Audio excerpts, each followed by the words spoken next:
नमस्कार स्टूडेंट्स, आज हम आपके सामने 12th की ऑनलाइन क्लास लेकर आए हैं और 12th ऑनलाइन क्लास में हम आपको अर्थशास्त्र विषय के बारे में बताएंगे। अर्थशास्त्र जो कि इकोनॉमिक्स जिसको इंग्लिश में कहा जाता है, इसके बारे में चर्चा करेंगे कि अर्थशास्त्र क्या है और अर्थशास्त्र का अध्ययन वास्तविक जीवन में क्यों किया जाता है। वैसे हम बात करें अर्थशास्त्र, सबसे पहले हमें मालूम होना चाहिए कि अर्थशास्त्र है क्या और अर्थशास्त्र का अध्ययन क्यों किया जाता है। वैसे बात करें, अगर कोई नॉर्मली बात करें तो अर्थशास्त्र हम बताएं सीमित संसाधन तथा असीमित आवश्यकताओं के बीच सामंजस्य की कला को ही अर्थशास्त्र कहते हैं।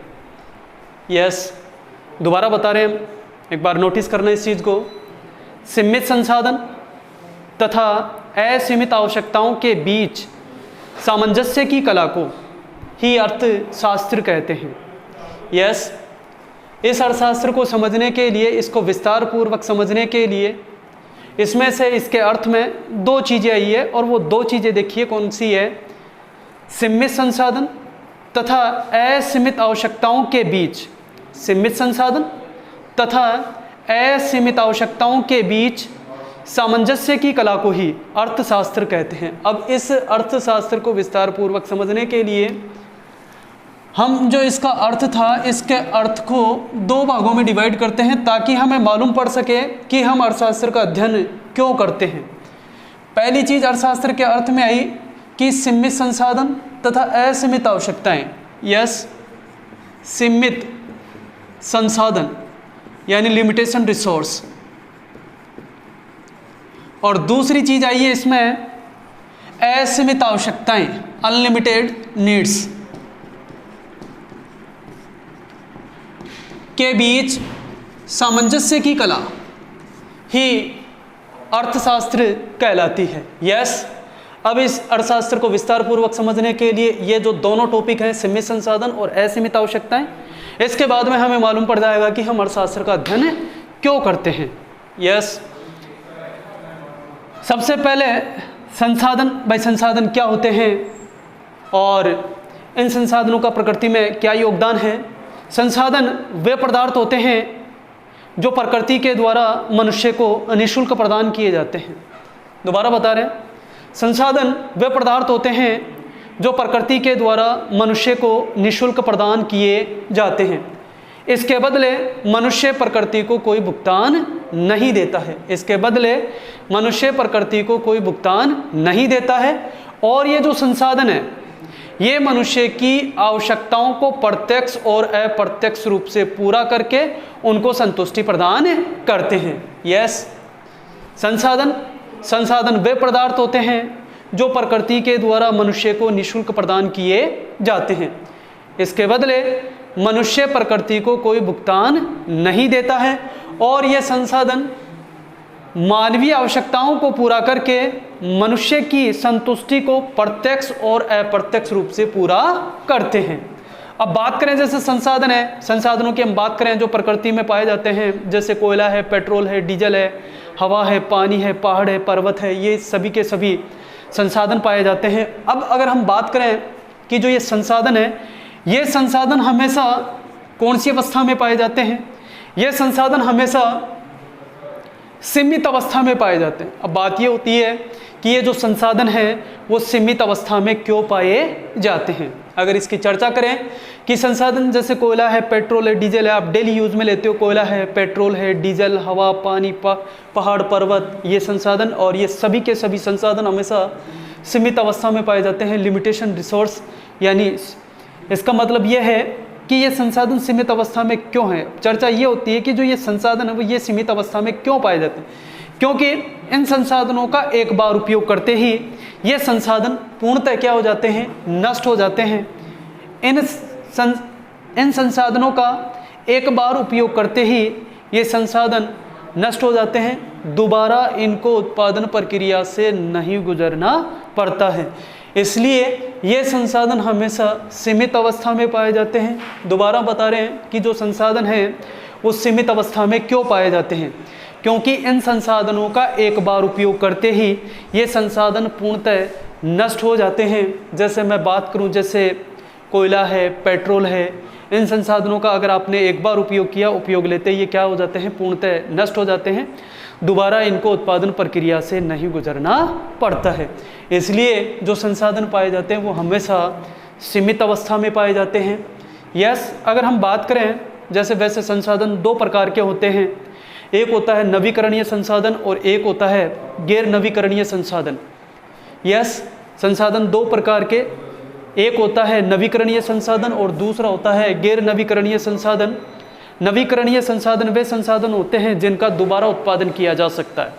दोबारा बता रहे हैं, नवीकरणीय संसाधन वे संसाधन होते हैं जिनका प्रकृति के द्वारा या मनुष्य के द्वारा दोबारा उत्पादन किया जा सकता है। जैसे हम बात करें, पेड़ है, समुद्री मछलियां हैं, इन सब का क्या किया जा सकता है, दोबारा उत्पादन किया जा सकता है।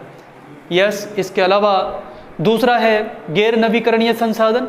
अगर इनकी बात करें तो गैर नवीकरणीय संसाधन वे संसाधन होते हैं जिनका उपयोग करते ही ये संसाधन नष्ट हो जाते हैं, दोबारा इनको उत्पादन प्रक्रिया से नहीं गुजरना पड़ता है। चर्चा करें, जैसे कोयला है, आपने अपनी गाड़ी में 100 का पेट्रोल डलवाया और पेट्रोल डलवाते ही उसका यूज लिया, यूज लेते वो क्या हो जाता है, समाप्त हो जाता है। आप उसका दोबारा उत्पादन नहीं कर सकते, यानी एक बार यूज में लेने के बाद में वो पूर्ण रूप से क्या हो जाती है, नष्ट हो जाती है। तो इस प्रकार के संसाधनों को गैर नवीकरणीय संसाधन कहते हैं। बात करें नवीकरणीय संसाधन और गैर नवीकरणीय संसाधन, और ये जो संसाधन पाए जाते हैं हमेशा सीमित अवस्था में पाए जाते हैं। हमने बताया भाई अर्थशास्त्र क्या है, हमने बताया सीमित संसाधन तथा असीमित आवश्यकताओं के बीच सामंजस्य की कला को ही अर्थशास्त्र कहा जाता है। दोबारा देखिएगा, सीमित संसाधन तथा असीमित आवश्यकताओं के बीच सामंजस्य की कला को ही अर्थशास्त्र कहते हैं। और इस अर्थशास्त्र का पूर्ण रूप से अध्ययन करने के लिए इसमें दो चीज़ें आई है, सीमित संसाधन और असीमित आवश्यकताएं। इनको समझने के बाद में हमें मालूम पड़ेगा कि हम अर्थशास्त्र का अध्ययन क्यों करते हैं। हमने बताया भाई संसाधन क्या है और ये संसाधन हमेशा कौन सी अवस्था में पाए जाते हैं। संसाधन वे पदार्थ होते हैं जो प्रकृति के द्वारा मनुष्य को निःशुल्क प्रदान किए जाते हैं और इन संसाधनों का एक बार उपयोग करते ही यह संसाधन लगभग या पूर्ण रूप से नष्ट हो जाते हैं। जैसे हमने बताया, कोयला है, पेट्रोल है, डीजल है, हवा है, पानी है, पहाड़ है, पर्वत है, ये जो संसाधन है ये सारे के सारे संसाधन सीमित अवस्था में पाए जाते हैं। सीमित अवस्था में इसलिए पाए जाते हैं क्योंकि इन संसाधनों का एक बार उपयोग करते ही ये संसाधन नष्ट हो जाते हैं। अब हम बात करें कि जैसे जो संसाधन हैं वो दो प्रकार के होते हैं, एक होता है नवीकरणीय संसाधन और दूसरा होता है गैर नवीकरणीय संसाधन। नवीकरणीय संसाधन जिनका प्रकृति दोबारा उत्पादन कर सकती है या मनुष्य दोबारा उत्पादन कर सकता है। गैर नवीकरणीय संसाधन वे संसाधन होते हैं जिनका दोबारा उत्पादन किया जा सकता है और अगर उत्पादन होता है तो इनका उत्पादन प्रकृति के द्वारा लाखों करोड़ों वर्ष में इनका उत्पादन होता है, जैसे कोयला है, पेट्रोल है। इसके अलावा अब बात करें, अर्थशास्त्र में हमने पढ़ा सीमित संसाधन, अब बात करते हैं असीमित आवश्यकताएं, अनलिमिटेड नीड्स। यानी मनुष्य की जो आवश्यकताएं होती है, अगर हम बात करें मनुष्य की अगर आवश्यकताएं की बात करें, जैसे रोटी, कपड़ा, मकान, शिक्षा, स्वास्थ्य, ये तो लगभग ये नॉर्मली जो आवश्यकताएं होती है ये मनुष्य की आवश्यकताएं होती है। लेकिन इसके अलावा अगर हम अन्य चीज़ों पर जाएं, लग्जरी चीज़ों पे जाएं, तो मनुष्य की आवश्यकताएं और इन जो आवश्यकताएं हैं वो लगातार निरंतर सतत बढ़ती चली जाती है। यानी जो मनुष्य की जो आवश्यकताएं हैं वो आवश्यकताएं असीमित आवश्यकताएं, जैसे बाय देन हम सपोज के तौर पे कहें, जैसे मान लो सपोज मेरे पास में आज साइकिल है और मैं सड़क पे मोटरसाइकिल चलता हुआ देखता हूँ तो मेरी ये आवश्यकता है, ये मेरी एक इच्छा हो जाती है, मन में जागृत हो जाती है कि नहीं मोटरसाइकिल तो मेरे पास भी होनी चाहिए। फिर जैसे ही साइकिल से मेरे पास में अगर मोटरसाइकिल आती है तो फिर उसकी आवश्यकता जगती है, फिर वो चाहता है कि मेरे पास में 4 व्हीलर गाड़ी होनी चाहिए। 4 व्हीलर गाड़ी आने के बाद में भी वो ऐसे सोचता है कि मेरे पास में इससे भी अच्छी गाड़ी होनी चाहिए। इसका मतलब ये है कि मनुष्य की जो आवश्यकताएं हैं वो एक असीमित आवश्यकताएं पाई जाती है। यस, हमने बताया अर्थशास्त्र क्या है, हमने बताया सीमित संसाधन तथा असीमित आवश्यकताओं के बीच सामंजस्य की कला को ही अर्थशास्त्र कहते हैं। अर्थशास्त्र को विस्तार पूर्वक हमने अध्ययन किया, इसमें 2 चीजें आई, सीमित संसाधन और असीमित आवश्यकताएं। इसके बाद में हम बताएं आपको कि अर्थशास्त्र का अध्ययन क्यों किया जाता है। भाई अर्थशास्त्र हम पढ़ते क्यों हैं, क्या कारण है इसका, तो हम बताएं। अगर आपने अर्थशास्त्र का अर्थ पढ़ लिया कि सीमित संसाधन तथा असीमित आवश्यकताओं के बीच सामंजस्य की कला को ही अर्थशास्त्र कहते हैं। यस, अब हम बताएंगे आपको कि अर्थशास्त्र का अध्ययन क्यों किया जाता है। तो देखिएगा, मनुष्य की असीमित आवश्यकताओं को, यानी जो अर्थ है, इसी में हमें मालूम पड़ेगा कि अर्थशास्त्र का अध्ययन क्यों किया जाता है। मनुष्य की असीमित आवश्यकताओं को सीमित संसाधनों से कैसे पूरा किया जाए। दोबारा बता रहे हैं, मनुष्य की असीमित आवश्यकताओं को सीमित संसाधनों से कैसे पूरा किया जाए, इसके लिए अर्थशास्त्र का अध्ययन किया जाता है। या आप इसको ऐसे भी बता सकते हैं कि सीमित संसाधनों से मनुष्य की असीमित आवश्यकताओं को कैसे पूरा किया जाए, इसके लिए किसका अध्ययन किया जाता है, इसके लिए अर्थशास्त्र का अध्ययन किया जाता है। यस, अब बताएंगे अर्थशास्त्र का अर्थ और फिर इसके बाद में बताएंगे कि अर्थशास्त्र का अध्ययन क्यों जरूरी है। यस, अभी बता देते हैं, अभी हम बता चुके हैं आपको कि सीमित संसाधन एवं असीमित आवश्यकताओं के बीच सामंजस्य की कला को ही अर्थशास्त्र कहते हैं। दूसरी चीज़ है इसमें कि अर्थशास्त्र का अध्ययन क्यों जरूरी है, तो आपको बताना है कि मनुष्य की असीमित आवश्यकताएं, भाई मनुष्य की जो आवश्यकताएं हैं वो असीमित है, यहाँ तक कि रोटी कपड़ा मकान शिक्षा स्वास्थ्य तक ही सीमित नहीं है। मनुष्य की आवश्यकताएं बहुत सारी है और ये आप भी जानते हैं कि मनुष्य की असीमित आवश्यकताओं को सीमित संसाधन का मतलब है आपके पास में जो रिसोर्स है, आपके पास में जो मनी है, आपके पास में जो पैसा है, वो हमेशा कौन सी अवस्था में पाया जाता है, वो हमेशा सीमित अवस्था में पाया जाता है। ये तो आप भी भली प्रकार से जानते हो कि मनुष्य की असीमित आवश्यकताओं को सीमित संसाधनों से कैसे पूरा किया जाए, इसके लिए अर्थशास्त्र का अध्ययन किया जाता है। यस, अर्थशास्त्र का अध्ययन क्यों किया जाता है, दोबारा बता रहे हैं, कैसे भी बता दो, या तो यहाँ से स्टार्ट कर लो या यहाँ से स्टार्ट कर लो कि व्यक्ति की असीमित आवश्यकताओं को सीमित संसाधनों से कैसे पूरा किया जाए, या इसको ऐसे बता सकते हो आप, सीमित संसाधनों से व्यक्ति की असीमित आवश्यकताओं को कैसे पूरा किया जाए, इसके लिए किसका अध्ययन किया जाता है, अर्थशास्त्र का अध्ययन किया जाता है। ये तो हो गई अर्थशास्त्र।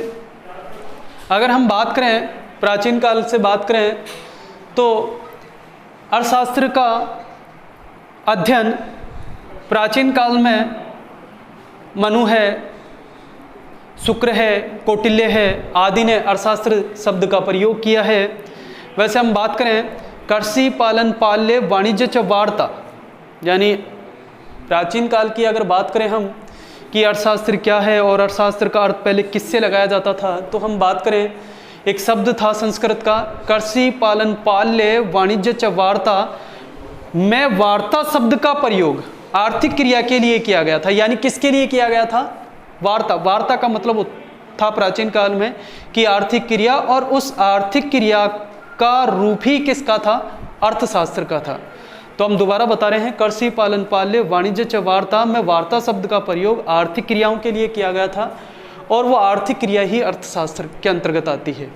यस, दोबारा बता रहे हैं, कृषि पालन पाल्य वाणिज्य च वार्ता में वार्ता शब्द का प्रयोग आर्थिक क्रियाओं के लिए किया जाता था और आर्थिक क्रियाएं वे क्रियाएं होती है जो धन प्राप्ति के लिए की जाती है। आर्थिक क्रियाएं वे क्रियाएं होती हैं जो किसके लिए की जाती है? धन प्राप्ति के लिए की जाती है। यस। तो वार्ता शब्द का मतलब क्या हुआ? वार्ता शब्द का मतलब हुआ कि आर्थिक क्रिया, यानी वार्ता शब्द का प्रयोग किसके लिए किया गया? तो वार्ता शब्द का प्रयोग आर्थिक क्रियाओं के लिए किया गया है, और आर्थिक क्रियाएं वे क्रियाएं होती है जो धन प्राप्ति के लिए की जाती है। वैसे ये प्रश्न भी बनता है कि वार्ता शब्द का अर्थ प्राचीन काल में किससे लगाया गया? तो आप बताओगे कि वार्ता शब्द का प्रयोग प्राचीन काल में आर्थिक क्रियाओं के लिए लगाया गया था, और आर्थिक क्रियाएं वे क्रियाएं होती है जो धन प्राप्ति के लिए की जाती है। यस। अब इसके बाद में अर्थशास्त्र और अर्थशास्त्र का अध्ययन क्यों किया जाता है, अब इसके बाद में हम चर्चा करेंगे कि जो अर्थशास्त्र है उसके अध्ययन के जो बिंदु हैं, अगर हम बात करें विस्तार पूर्वक अर्थशास्त्र की, तो यहाँ से आपको नोटिस करना है कि अर्थशास्त्र के अध्ययन के दो बिंदु हैं। एक है व्यष्टि अर्थशास्त्र,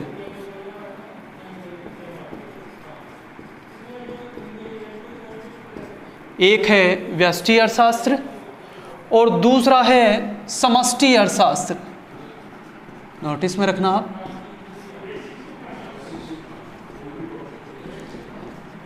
यस।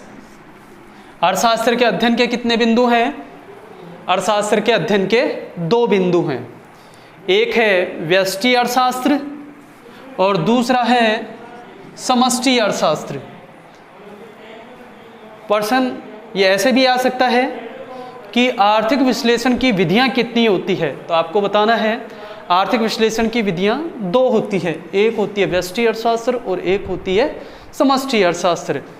दोबारा बता रहे हैं, प्रश्न इस प्रकार आ सकता है, अर्थशास्त्र के अध्ययन के कितने बिंदु हैं? तो आपको बताना है कि अर्थशास्त्र के अध्ययन के दो बिंदु हैं।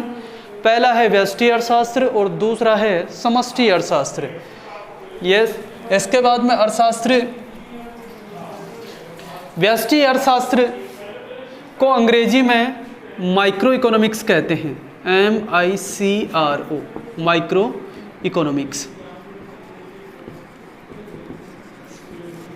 जबकि समष्टि अर्थशास्त्र को अंग्रेजी में मैक्रो इकोनॉमिक्स कहते हैं।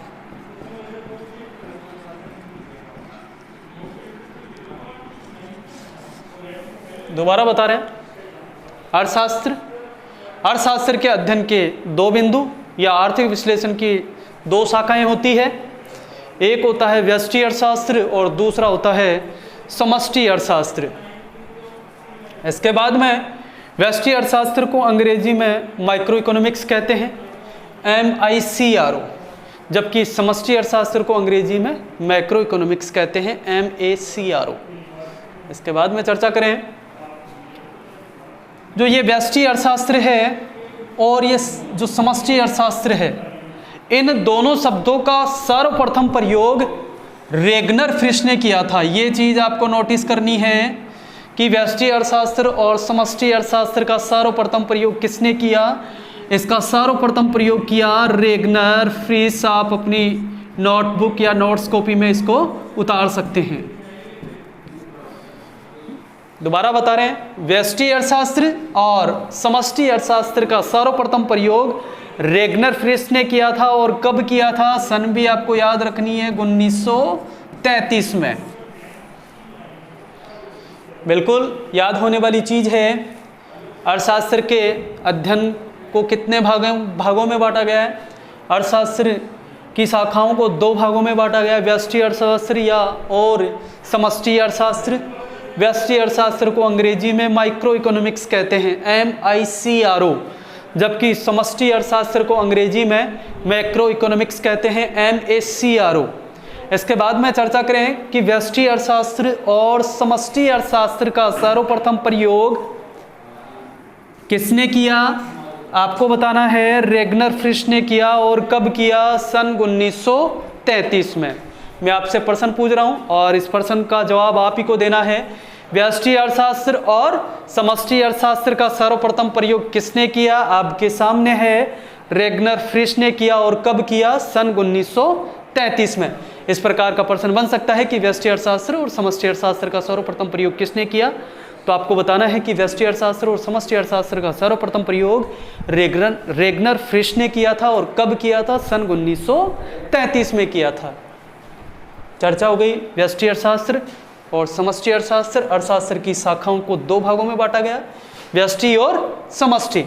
इसके बाद में चर्चा करें, सबसे पहले हम व्यष्टि अर्थशास्त्र के बारे में चर्चा करेंगे।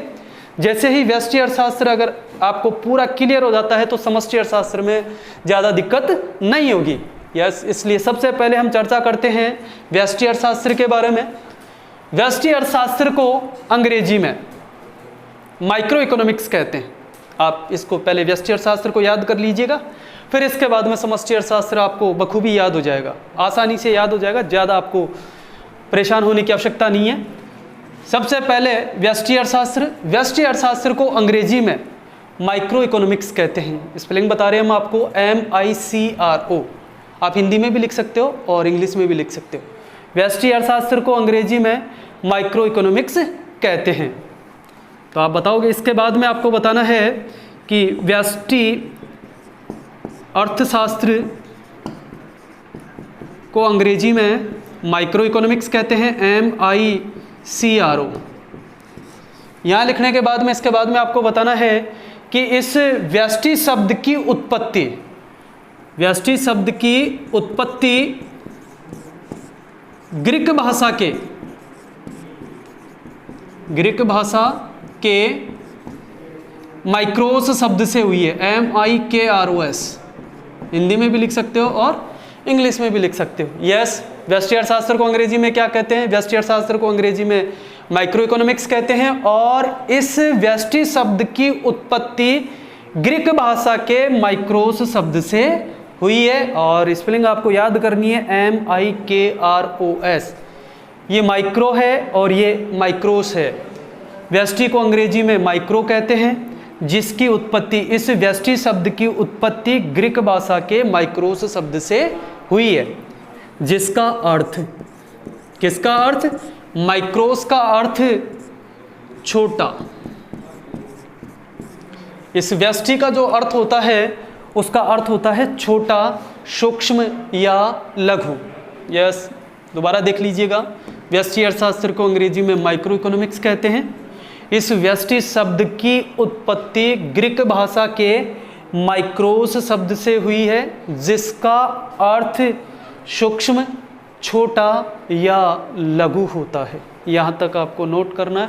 प्रश्न ऐसे बनता है कि व्यष्टि अर्थशास्त्र का अर्थ किससे होता है या किससे संबंधित होता है, तो आपको बताना है छोटा, सूक्ष्म या लघु।